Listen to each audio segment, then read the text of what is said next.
مولوی اسحاق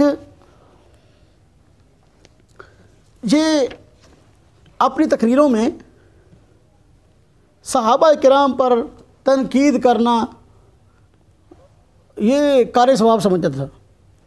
یہ اس کے خطبات جو شیعوں نے چھاپے ہیں خطبات اسحاق اصل میں تقریریں تھی نا جی، اس میں اس نے حضرت معاویہ رضی اللہ عنہ کی اتنی بڑی توہین کی ہے کہ کوئی سنی بندہ اس طرح کی بکواس نہیں کر سکتا.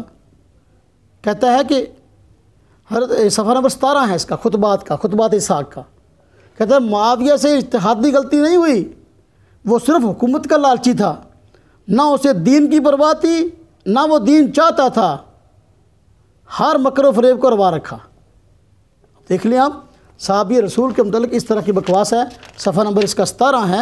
ہاں جی، تم کہتے ہو، یہ اصل الفاظ یہ ہیں، تم کہتے ہو اجتہادی غلطی تھی، حضرت معاویہ بھی یوں ہیں، شرم کرو، وہ صرف حکومت کا لالچی تھا، نہ اسے دین کی پرواہ تھی نہ وہ دین چاہتا تھا، اس بارے میں ہر مکر و فریب اس نے روا رکھا، جو چال چلنی تھی اس نے چلی، کوئی خرابی نہیں چھوڑی.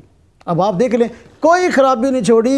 اب اتنا مخالفت میں آگے بڑھ گیا، گویا ہر قسم کا عیب حضرت معاویہ پر لگا دیا.